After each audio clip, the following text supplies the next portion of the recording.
Assalamualaikum. Hey guys, we're back again with another exciting content. Alright, আজকে আমরা আরেকটি নতুন সিরিজ নিয়ে চলে আসছি, যেখানে মেনলি আমি আপনাদের ইনস্ট্রাক্টর হিসেবে থাকব। সো আমি Shuvo Ahmed Sanin and I have few red team certification and বর্তমানে অফেন্সিভ সিকিউরিটি রিসোর্সিং নিয়ে কাজ করতেছি এবং কুডবেমিলিটি মেন্টর হিসেবে আছি। পাশাপাশি আপনাদের জন্য রেড টিম বাংলাদেশে কন্টেন্ট বানাচ্ছি এবং ট্রাই করতেছি যে যেসব কন্টেন্ট বাংলাদেশে অ্যাভেলেবেল একদমই নাই, পাশাপাশি কম আছে, এগুলা যতটুকু সিম্পলিফাই করা যায়। কারণ আমাদের মেন টার্গেট হচ্ছে যে রেড টিমটাকে আরেকটু সিম্পলিফাইড করা আমাদের যারা বাংলাদেশি স্টুডেন্টস আছে তাদের জন্য। তো মেনলি আমাদের এই সিরিজে আমরা কভার করব হচ্ছে বাংলা ভাষায় এখন পর্যন্ত কভার না করা একটি টপিক, যেটা একদমই ফ্রিতে পাওয়া যায় না ইউটিউবে। সেটি হচ্ছে অ্যাক্টিভ ডিরেক্টরি হ্যাকিং।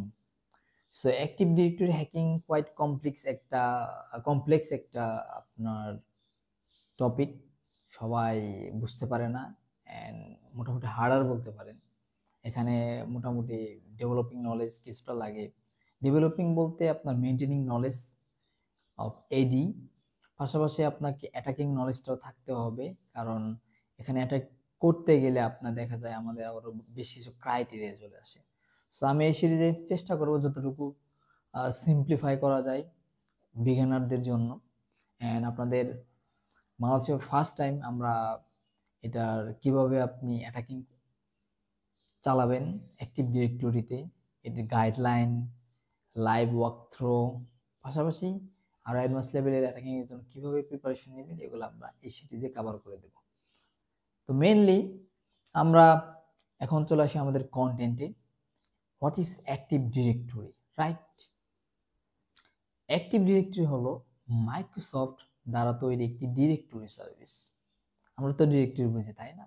লাইক এক ফোল্ডার থেকে, লাইক ধরেন বিশেষ করে লিনাক্সের সাথে এটার মিল পাওয়া যাবে।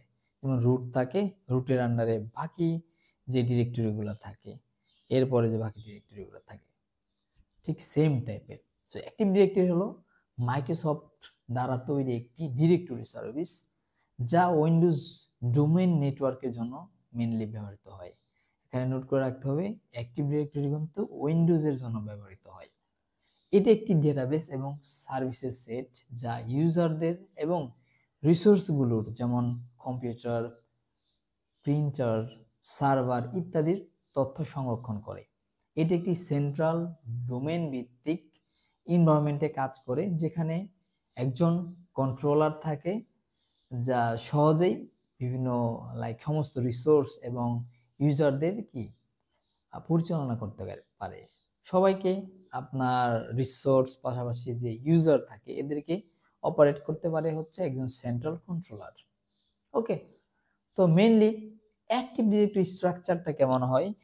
এই অ্যাক্টিভ ডিরেক্টরি স্ট্রাকচার এর আগে আমরা একটু বুঝে আসি যে আমাদের অফিসিয়াল এনভায়রনমেন্টটা কেমন হয়। আপনি যদি কোনো অফিসে কাজ করে থাকেন, একটি মোটামুটি একটু সাজানো গোছানো অফিসে, তাহলে আপনি দেখতে পাবেন যে এখানে সেন্ট্রাল একজন থাকে অফিসে, লাইক ধরেন তাকে বলা হচ্ছে ম্যানেজার।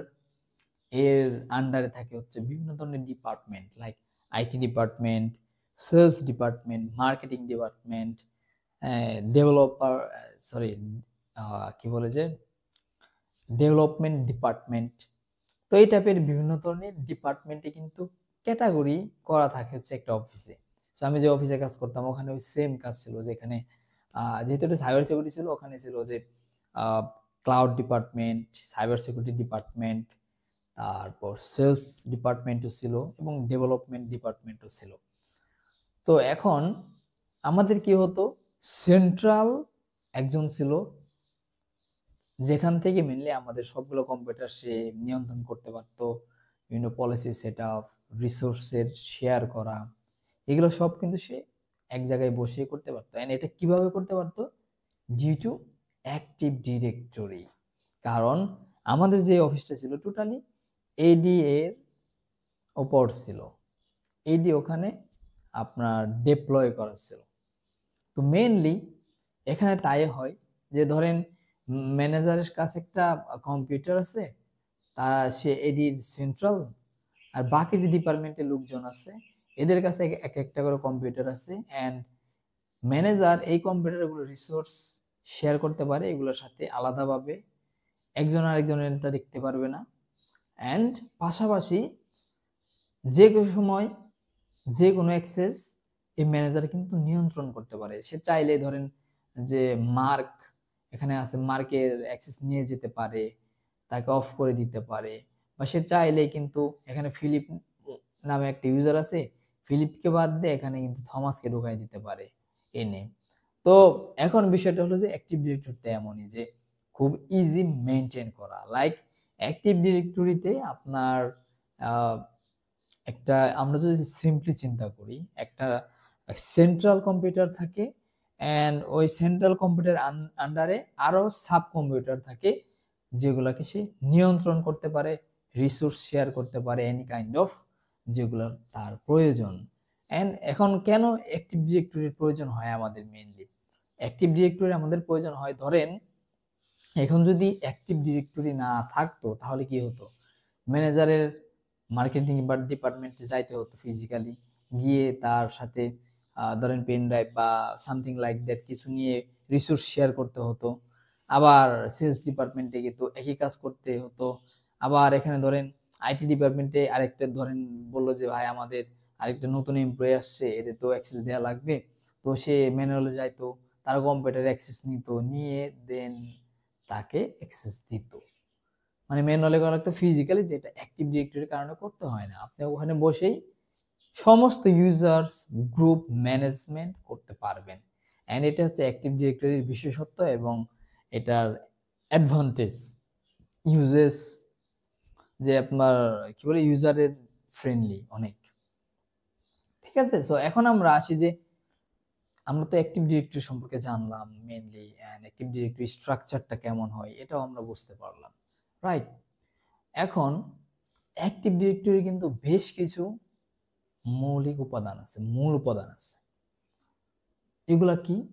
এখন এই সিরিজ যেহেতু একদমই বিগিনারদের জন্য, আমি খুব ডিপে যাচ্ছি না বা সরাসরি গিয়ে পলিসি ডেভেলপমেন্ট করতেছি না। আমরা অলরেডি করছি ল্যাব সেটআপ, যারা করছেন অলরেডি শেয়ার করেছে ল্যাব সেটআপের ভিডিও, তো ওখানে কিন্তু আমরা পলিসি কিন্তু অ্যাপ্লাই করছি। এখন বোঝার পালা যে পলিসিটা কি এগুলা।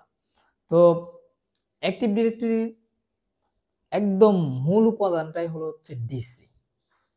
আমাদের যেমন কি যেন মেবি তাই বলে ডিস্ট্রিক্ট কমিশনার বা ডিসি, আমি ভুল হতে পারি। সো ডিসি কিন্তু কি করে যে আমাদের যে নিরাপত্তা থেকে শুরু করে বিভিন্ন যে কাজ একটা ডিস্ট্রিক্টের, সে কিন্তু সেন্ট্রালে থেকে এগুলা সে কিন্তু কি বলে সম্পাদন করে থাকেন। ঠিক তেমনি অ্যাক্টিভ ডিরেক্টরির যে মৌলিক উপাদান প্রধান, সে হচ্ছে DC, which is domain controller. So DC হলো মেইনলি একটি সার্ভার যা অ্যাক্টিভ ডিরেক্টরির ডেটাবেস পরিচালনা করে। যেমন আমরা শুনছি না যে উইন্ডোজ সার্ভার 2016, 2019, 2022, যেমন আমরা 2022-তে অ্যাটাকিংগুলো দেখব। সো এই 2022টা হচ্ছে এই অ্যাক্টিভ ডিরেক্টরির মূল সার্ভার, এখান থেকে সে সবগুলোকে নিয়ন্ত্রণ করবে। তো যাই হোক, ডিসি হলো একটি সার্ভার যা অ্যাক্টিভ ডিরেক্টরির ডেটাবেস পরিচালনা করে এবং ডোমেন নেটওয়ার্কে ব্যবহৃত সমস্ত নেটওয়ার্ক সিকিউরিটি এবং অথরাইজেশন পরিচালনা করে। সমস্ত আমার যে একটা ডোমেন, একটু পরে আসবো আমরা, অ্যাক্টিভ ডিরেক্টরি ডোমেন থাকে, অ্যান্ড ওই ডোমেনের যে নেটওয়ার্কে ব্যবহৃত কম্পিউটারগুলো আছে এগুলোর সিকিউরিটি পলিসি, অথরাইজেশন, যেটা আমি বললাম যে কাউকে অ্যাড করা, কাউকে রিমুভ করা, এইগুলার কাজ কিন্তু এই ডিসি করে থাকে। অ্যান্ড প্রতিটি ডোমেনের জন্য অন্তত পক্ষে একটা ডোমেন বা কন্ট্রোলার বা ডিসি থাকতে হবে। তো এর প্রধান কাজগুলো কি? একটু আগে যা বললাম আমরা, ইউজার্স এবং পাসওয়ার্ডগুলো কিন্তু ভেরিফাই করা, এরপর সিকিউরিটি পলিসি প্রয়োগ করা, পাশাপাশি নেটওয়ার্কের যে রিসোর্স থাকে, ওই যে ম্যানেজার কি করে রিসোর্সগুলো শেয়ার করে হচ্ছে আপনার সিকিউরলি, যাতে একজনের রিসোর্স আরেকজনের কাছে না যায়, ঠিক আছে? তো এটা হচ্ছে ডিসি এর কাজ। এখন আসি যে আরেকটি উপাদান, সেটা হচ্ছে অবজেক্টস। সো অবজেক্টসটা হচ্ছে অ্যাক্টিভ ডিরেক্টরি ডেটাবেজে সংরক্ষিত সকল তথ্য। মানে আপনার অ্যাক্টিভ ডিরেক্টরিতে যে আমরা ইউজ করতেছি যে বিভিন্ন ধরনের তথ্য, লাইক ইউজার্স, কম্পিউটার, গ্রুপ, তো এইগুলাকে একত্রে বলা হচ্ছে অবজেক্টস। তবে অ্যাক্টিভ ডিরেক্টরিতে সমস্ত কিছু একটি অবজেক্ট হিসেবে সংজ্ঞায়িত করা হয়। মানে আমি একটু আগে যা বললাম যে অ্যাক্টিভ ডিরেক্টরিতে যা আছে সবগুলাকেই সে অবজেক্ট হিসেবেই দেখে। লাইক আমরা লিনাক্সে যখন আমরা ডিরেক্টরি দেখি, রুট রুট কিন্তু সবাইকে ফাইল হিসেবে দেখে, কাউকে কিন্তু ফোল্ডার হিসেবে দেখে না। ঠিক তেমনি অ্যাক্টিভ ডিরেক্টরিতে সবাইকে সে অবজেক্ট হিসেবেই দেখে। যেমন ইউজার্স, আমরা যখন ল্যাব সেট আপ করছি আমরা কিন্তু ইউজার্স অ্যাড করছি, রাইট? ইউজার্স অ্যাড করছি, কম্পিউটার অ্যাড করছি, গ্রুপ অ্যাড করছি একটা আরেকটাতে, তারপরে শেয়ার অ্যাড তৈরি করছি। তো এগুলো সবই আপনার অ্যাক্টিভ ডিরেক্টরি, এগুলোকে ভাবে হচ্ছে অবজেক্টস হিসেবে। তো ইউজার্সের ক্ষেত্রে কি হয়, প্রতিটি ইউজারের জন্য একটি আলাদা অবজেক্ট থাকে যা তাদের লগ ইন তথ্য এবং প্রোফাইল সঞ্চয় করে। আমরা মনে আছে কিনা আমরা যখন ইউজার্স অ্যান্ড গ্রুপস যে ম্যানেজমেন্টের যে সেকশন, ওখানে গিয়ে কিন্তু আমরা দেখছি যে ইউজার্সের একটা আলাদা কিন্তু ফোল্ডার টাইপের আছে, মানে একটা অপশন আছে আলাদা যেখানে শুধু ইউজার্স অবজেক্টস গুলাই থাকে। এরপর আমরা দেখছিলাম যে কম্পিউটার, যেখানে কিন্তু কম্পিউটার নামে আলাদা একটা অবজেক্ট থাকে, এন্ড ওটার ভিতরে বিভিন্ন কম্পিউটার আমার সাথে যে কানেক্টেড আছে ওগুলোর নামগুলো থাকে, ডিটেলস দেয়া থাকে, রাইট? আলাদা আলাদা যে অপশনগুলো থাকে। ঠিক তেমনি গ্রুপ, প্রিন্টার্স, শেয়ারস, এগুলো হচ্ছে অবজেক্টস এডি এর। তো এরপর আসি যে এডি এর ডোমেন, অনেক ইম্পর্টেন্ট। সো ডোমেন হলো একটি logical group. Active directory domain হলো একটি লজিক্যাল গ্রুপ যেখানে সকল অবজেক্ট, ইউজার্স, কম্পিউটার্স, গ্রুপস একসাথে আপনার যুক্ত করে দেয়, সংগঠিত করে ডোমেন।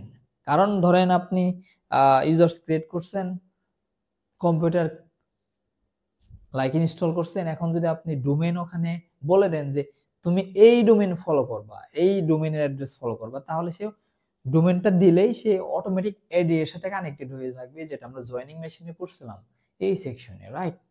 সো প্রতিটি ডোমেনের একটি অনন্য নাম থাকে, একদম একক নাম থাকে। যেমন ধরেন আমরা নাম দিয়েছিলাম red team Bangla, red team BD dot local, right? এবং এটি ইউজারদের অনুমোদন দেন হচ্ছে যে সিকিউরিটি নীতিমালা পরিচালনা করে।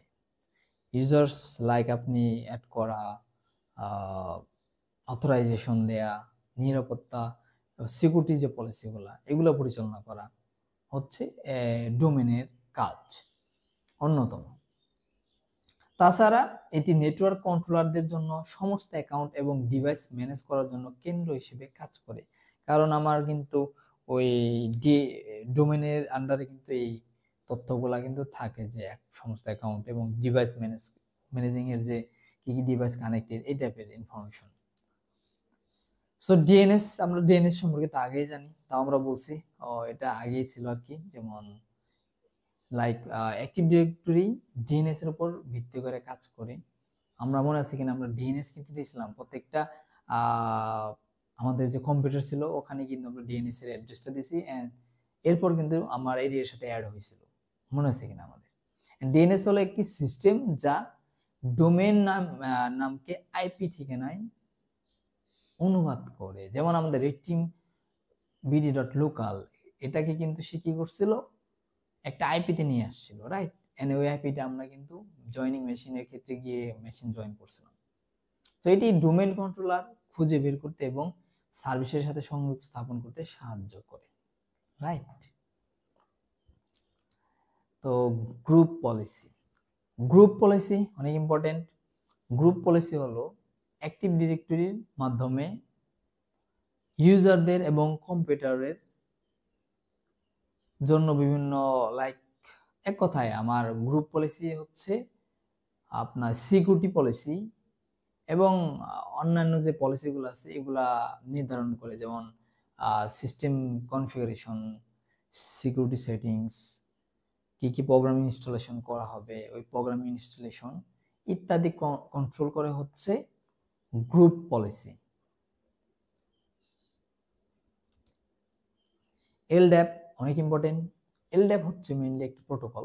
সো এলড্যাপের lightweight directory access protocol, এটা হচ্ছে ফুল মিনিং। সো এলড্যাপ একটি প্রোটোকল যা অ্যাক্টিভ ডিরেক্টরি এবং অন্যান্য ডিরেক্টরি সার্ভিসের সাথে যোগাযোগের জন্য ব্যবহৃত হয় মেইনলি। এলড্যাপের মাধ্যমে অ্যাক্টিভ ডিরেক্টরিতে ডেটা পড়া এবং পরিবর্তন সম্ভব। এটি ডিরেক্টরি সার্ভিসে তথ্য অনুসন্ধান এবং পরিবর্তনের জন্য একটি স্ট্যান্ডার্ড ইন্টারফেস হিসেবে কাজ করে। তাছাড়া আরো রয়েছে যেমন অথেন্টিকেশন প্রোটোকল, যেমন কারবারোস। সো কারবারোস অথেন্টিকেশন প্রোটোকল আমরা যেখানে দেখতে পারবো অথেন্টিকেশন মেথডে। তারপর নেট এনটিএলএম। যাই হোক, কারবারোস কিন্তু আপনার অনেক ইম্পর্টেন্ট এডি এর ক্ষেত্রে। দেখা যায় কারবারোসে ব্রুট ফোর্সিং থেকে শুরু করে অনেক ধরনের আপনার, বিশেষ করে এখানে যে কারবারোসে অ্যাটাকটা করা হয় হচ্ছে কেডিসি তে হ্যাশ চাওয়ার জন্য। তো মেনলি কারবারোস হচ্ছে একটা অথেন্টিকেশন প্রোটোকল। লেটেস্ট যে আপনার এটা আছে উইন্ডোজ গুলো আছে, এগুলার ডিফল্ট অথেন্টিকেশন প্রোটোকল হিসেবে কাজ করে হচ্ছে কারবারোস। আর নেট এনটিএলএমটা হচ্ছে লেগেসি প্রোটোকল হিসেবে কাজ করে মেইনলি। এন্ড এখানে গেলে আপনারা কারবারোস নিয়ে পড়তে পারেন যে কিভাবে আমরা সার্ভিস প্রিন্সিপাল যে নেম এটার ইউজ করতে পারি। এন্ড আমাদের সার্ভিস প্রিন্সিপাল নেমের আন্ডারে যে আমার সার্ভিস অ্যাকাউন্ট আছে, এগুলোকে কিভাবে ইউজ করে আমরা ডিসিতে হ্যাশ চাইতে পারি একটা রিকোয়েস্ট পাঠানোর মাধ্যমে, যেটা হচ্ছে টিজিটি রিকোয়েস্ট। এন্ড রেসপন্স হিসেবে কিন্তু আমরা পেয়ে যাই হচ্ছে সেশন কি। তো এটা আপনারা একটু পড়ে নেবেন কাইন্ডলি, তাহলে কারবারোসটা ক্লিয়ার হয়ে যাবে এখানে উইন্ডোজ বেসিক্সে এসে। আর নেট এনটিএলএম সম্পর্কে এখানে পড়তে পারেন আপনি, জাস্ট একটু মাথায় রাখলে হবে। ঠিক আছে? তো এরপরে আসি হচ্ছে ট্রি এবং forest, important. Active directory tree এবং ফরেস্ট হচ্ছে মেইনলি, এগুলো হচ্ছে অবজেক্ট মেইনলি। তো ট্রি হচ্ছে এক বা একাধিক ডোমেনের সমষ্টি। ধরেন আমি ডোমেন হচ্ছে red team BD dot local. এখন আরো যদি আমার ডোমেন থাকতো, এগুলা কিন্তু একসাথে ট্রি হিসেবে কাউন্ট হইতো। তো মেইনলি এক বা একাধিক ডোমেনের সমষ্টি হচ্ছে ট্রি।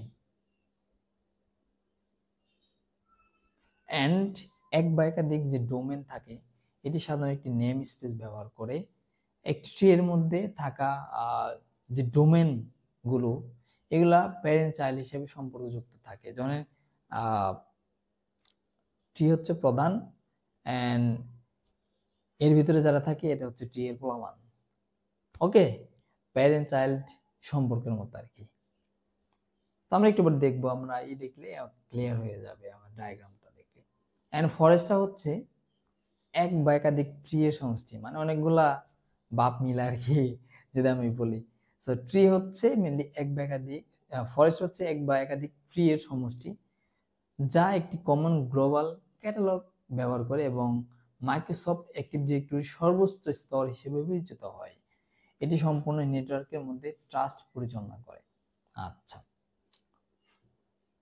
আমরা একটু ডায়াগ্রাম দেখি, তাহলে দেখবেন বুঝতে পারবো। এই যে ট্রি, এখানে যেমন ট্রাইকমি থেকে এই ডায়াগ্রামটা নেওয়া। সো ট্রাইকমি ডট লোকাল বা টিএইচএম ডট লোকাল নামে একটা ডোমেন আছে। এরপর ইউকের একটা টিএইচএম ডট লোকাল আছে। এরপর ইউএস এর একটা টিএইচএম ডট লোকাল আছে।